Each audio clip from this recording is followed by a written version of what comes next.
I played piano. Well, I play guitar and I sing. Playing music as well, like the guitar. And we used to do gigs and stuff in places. Being a grade 5 a violinist. I constantly listen to music. Music has inspired me, yes. I used to sing a lot when I was younger and like playing in a band and stuff like that for a bit. The old music seems a bit more like genuine compared to some of the pop stuff. It's just like, oh. It's also good to see how stuff has changed over the years as well, and how the genres have kind of, they've evolved. Occasionally glancing up through the rain, wondering which of the brothers to blame. Yeah, like inspired me like to maybe do music in later life. For pigs on the wing.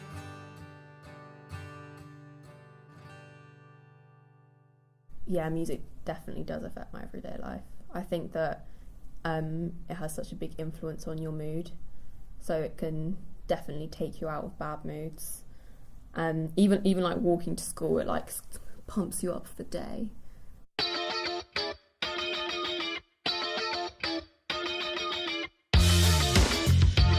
I know it's the 1975 and everybody really dolls them down because they just think they're overhyped. It does inspire me, and like lyrics are quite important to what I think. Music is essential to youth culture, definitely. I think music is central to youth culture. Oh God, I definitely believe that. Well, I think it's just part of many young people's lives. Music is central to youth culture. It's a form of expression. And I think that in this generation that we feel oppressed even though we've been given all these opportunities, and we need a way to express that, and I think most people do it through music. Well, just keep licking now. And love me.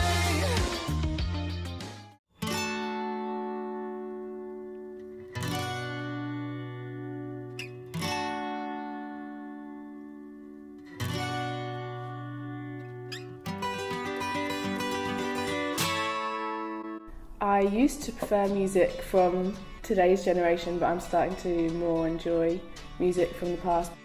Pulp, I feel like it's nice to listen to. Fleetwood Mac, I'm quite strongly into music from the past. the Eagles, I think it's far better than current music. Peace, lots of stuff, yeah. I just thought I always feel sick without you, baby.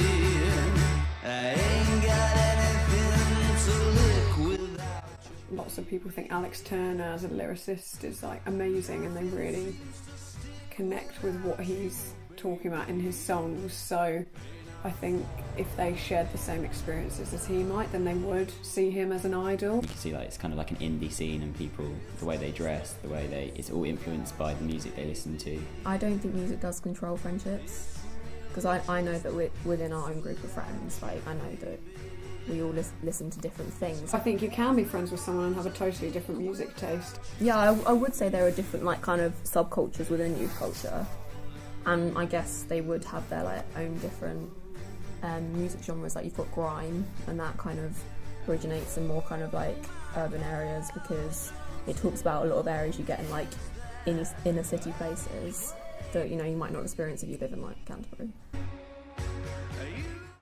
Because come on.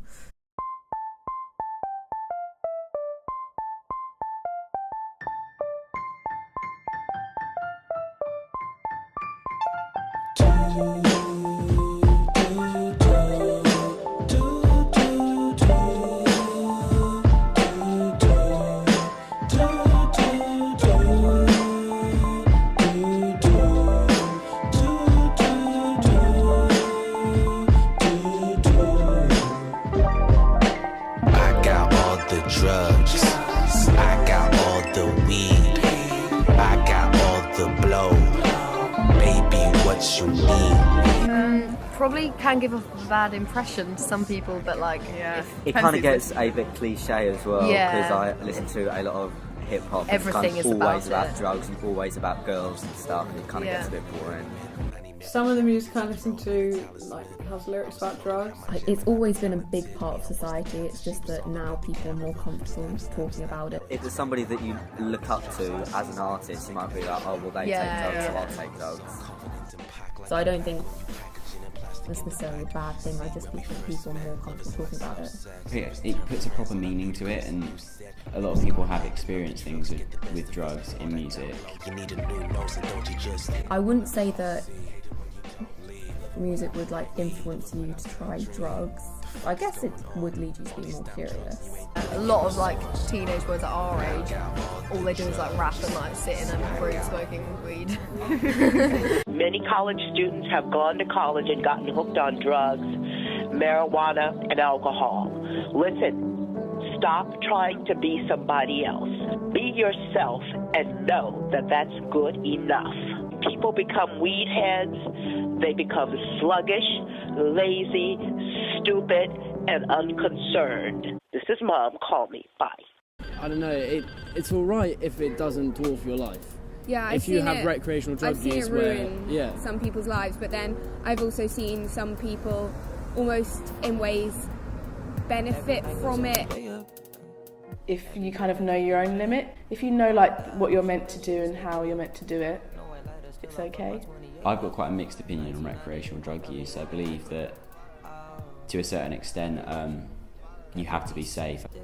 At every single party you will go to, there'll be someone or there'll be a group of people that will influence nearly everyone there, and nowadays it's become the norm. I think recreational drug use is, I think it's okay as long as the person's safe. I think it can cause a problem for people who don't want to do drugs, and they feel because the people around them are doing these party drugs that they feel like they have to in order to have a good time, and it's not necessarily the case. I don't think party drugs are embedded in youth culture. No, I don't think it's something that defines us, and also I know that not the majority of my friends use them regularly. Well, I sit in here, sentimental footsteps, and a voice say hi. I wouldn't say they're embedded. I feel that they're kind of offered, but not everyone feels they need to take it. Nowadays there is a lot of peer pressure into doing party drugs, and if you're at a party and all your group is doing drugs and you don't want to, you will feel pressured into doing it, and if you won't feel like you fit into the group, maybe yourself, or the group might not see you as fitting in with them, so it can be quite hard for an individual who doesn't want to actually do drugs. Well, I found a new way. I found a new way. Come on, don't abuse me. I don't need your sympathy. Yeah, I do think that illegal status adds to the dangers of drug taking. It does create this culture where they can deceive you and exploit you. The approaches some other countries have taken in legalising certain drugs that perhaps are more easy to control has been a good thing. I think it's important to recognise that it has had a positive effect on the countries that have legalised it. I feel like it would definitely be safe if you brought it over the counter, because as well they could probably regulate it well, and it would just be safer because you'd know what's in it because it would be legal. I do think a lot of people take drugs because of the danger of it. It isn't legal, therefore it's something bad to do. A lot of people will go out of their way to do it because it's the thrill of it. Reputation handmade, and I know it better than most people. I don't trust him anyways. You can't break the law. Of course the war on drugs failed, because you drove it further underground, so you made it easier for this gang culture to kind of circulate and to exploit people. In like a lot of rap and whatever, it talks about like drug use, but I don't think it always glorifies it. It frustrates me a lot that a parent thinks just because their son or daughter listens to a certain type of music, it means they're going to become like that. I feel like a lot of teenagers only are inspired by drug-taking celebrities if they already take drugs themselves because they relate to them. I feel like drug taking can stem from low self-esteem, but not always. People want to either act older or want to be someone else.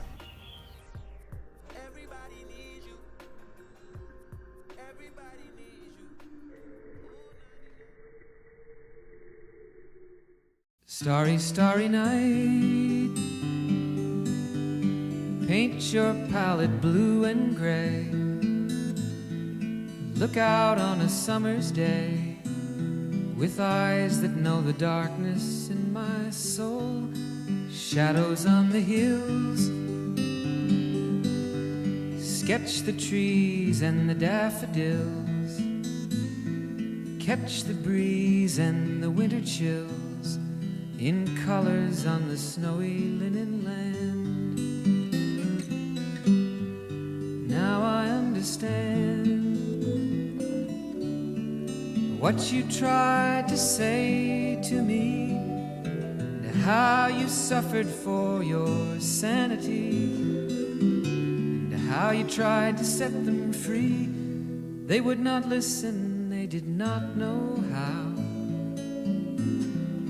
Perhaps they'll listen now.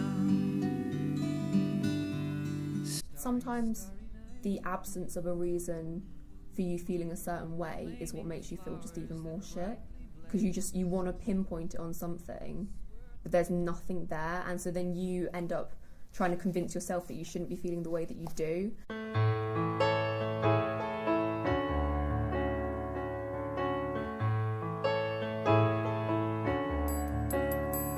It doesn't shock me that rates of anxiety and stuff has increased nowadays, just because I feel like there's a lot more pressure on young people, especially at school and stuff, and to do well and to get a good job, get into uni, whatever.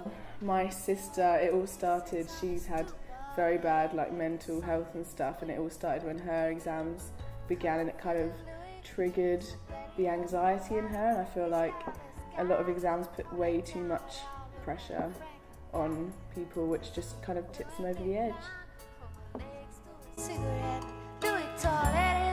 Like teenagers who have a really nice family and are cherished and looked after, doing well at school, I think they can have mental health issues as well, definitely. I think that the older generation have provided the conditions for us to feel the way we do, and I think that's just because our generation, everything about our generation has just accelerated so quickly, like technology and the kind of stuff that we can expose ourselves to. We only live in the world that's created for us, and all the inventions and stuff that have kind of made the social era have come from the generation above us, so it is kind of shaped by them.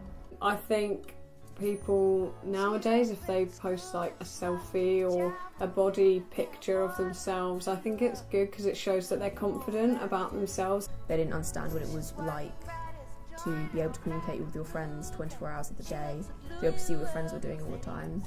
So if they want to post it because they love their body, then I think that's great. It's definitely a positive thing for the person that's posting it. I think it can inspire other people because it will make other people think that they shouldn't be concerned about their body size or how they look. But it also depends on kind of why you're posting it, because obviously if it is for body positivity and feeling good in yourself, and I think that's such a positive thing.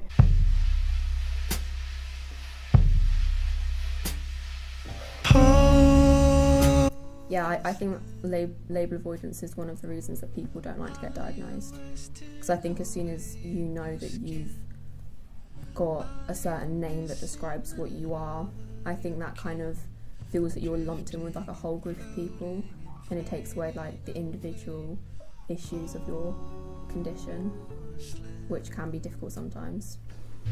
Do you smell like a girl when you smile? Can you bear not to share with your child? Drifting and floating and fading away. Oh, you don't have the right to be depressed. Why should you feel that way? It kind of belittles your issues, because people just kind of think now oh well, everybody has depression occasionally. That's going to make them ignore it, And that's really bad because then they won't address the problem and then it could make them get worse and worse. I feel like it's so much easier for people to acknowledge anything about themselves nowadays because people are more accepting. A lot of people are now so open about it that more people are kind of aware of it, that they kind of self-diagnose, and that kind of makes them worse. I just think people nowadays self-diagnose themselves a lot more because of the info on it. There is a lot more than there used to be. Are you wasting away in your skin? I feel like mental health problems are, to an extent, faked for attention, but in a way, if that person is in the mindset to fake it for attention, they probably do have something that needs to be addressed. So I think that they still do have a level of issues with their mental health, because if you need to fake something like that to get attention for whatever reason, I think that that person needs help because maybe they are feeling, I don't know, abandoned or whatever. Nowadays, there's definitely more young people who are suffering from mental health illnesses, and I think a big example is in school. Because we're quite privileged in this school, especially, discussing mental health or things that you've experienced, people might not see why you have the reason to feel like that, and I think that's always something that I would worry about.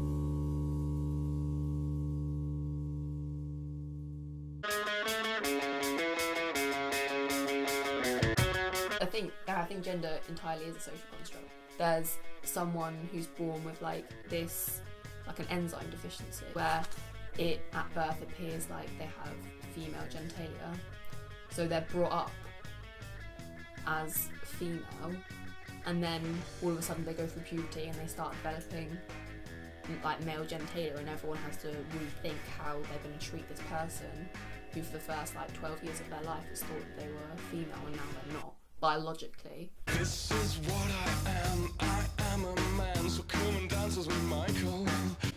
Feminine and masculine sort of thing, you get a lot more boys nowadays, like they can wear makeup.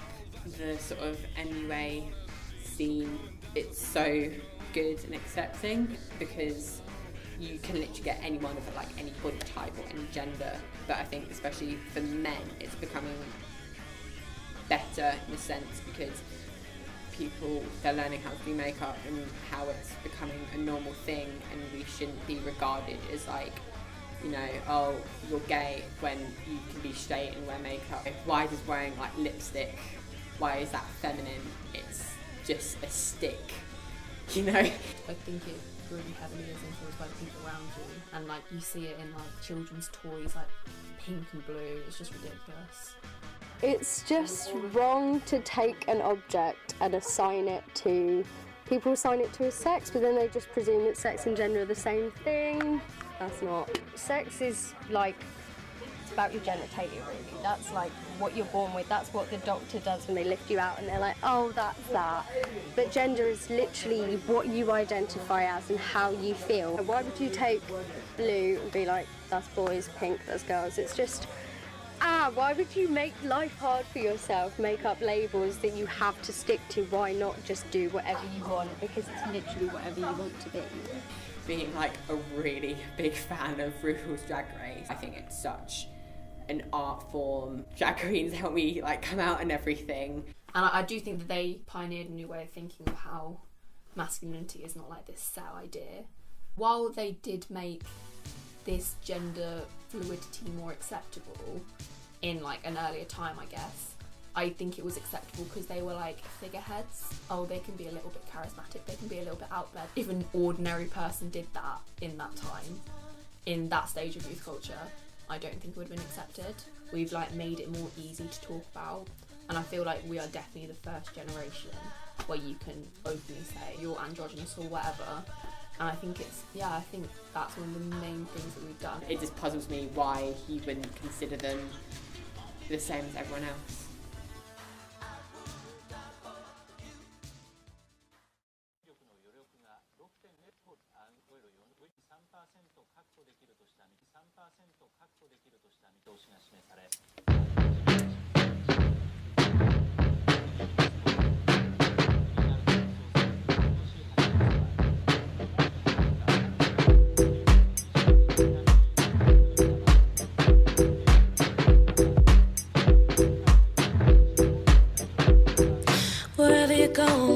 with you, babe. Going with you, babe. I'm wailing at my store, I definitely wouldn't miss a thing. When you're lost on your own and you're wondering if I'm following, just know wherever you go, I'm going with you, babe. Going with you, babe. I think the word aesthetic means how something looks. The look and appearance of something or someone. The way someone looks, or the way something looks, or a culture looks. I think everyone sort of seeks perfection in their own life, and they look at all these things that other people are doing and they kind of aspire to have that same sort of lifestyle, even if it isn't realistic for them. If something's really bright, I'm immediately attracted to it and I'm like, I want that, give it to me now. I'm riding around on my car's low. I feel like These kind of lives that you see on Instagram, they're attractive because they're idealised, and it's like a section in that person's life that they've made look perfect. Aesthetics can be a common interest between a lot of people as well. In our school, like, aesthetic has joined people together. Just look at what's around you, take what you like and put it on yourself. Our makeup's not the same, but it's all different, which makes it the same, which makes us all the same kind of aesthetic, even though we're all different. This is off my family suitcase. I don't think anyone knows about that. Me and my friends all have very similar clothing choices. We like to do the same activities and go out to the same places, and I think it does. I think it joins people together a lot. I feel like I just want to be my own aesthetic. Charity shop. Pretty much everything you look at is secondhand. Doing things with things that you're not meant to do. So like taking something and you're like, well, that has a clear purpose, and then just not doing that. Just stick it somewhere else. I mean, I found these over there. They're not mine. I shouldn't have them. They're on me though.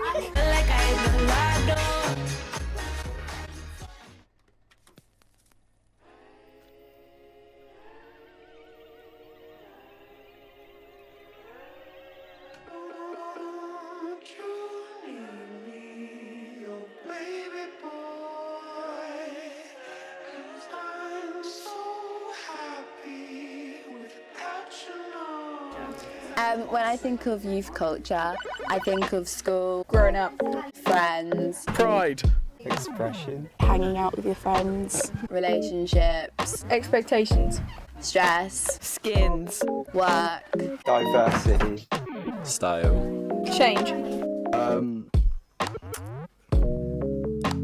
alcohol, and trying to find yourself as a person. I think it's a time that people want to break away from like what has been happening in the past and like try and find new ways of doing things. It's good now because there's so many more different like branches of it where everyone can fit in. Doing stupid things and then realising you've done stupid things and just sharing everything you have, like oversharing. Just say too much. We're all together, like our style, our taste. We want to go out and have fun because this is the age to do it, but at the same time there is stress.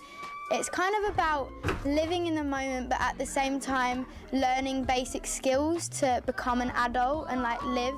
It's just about finding who you want to be. Lots of fun with pals and finding everything you love.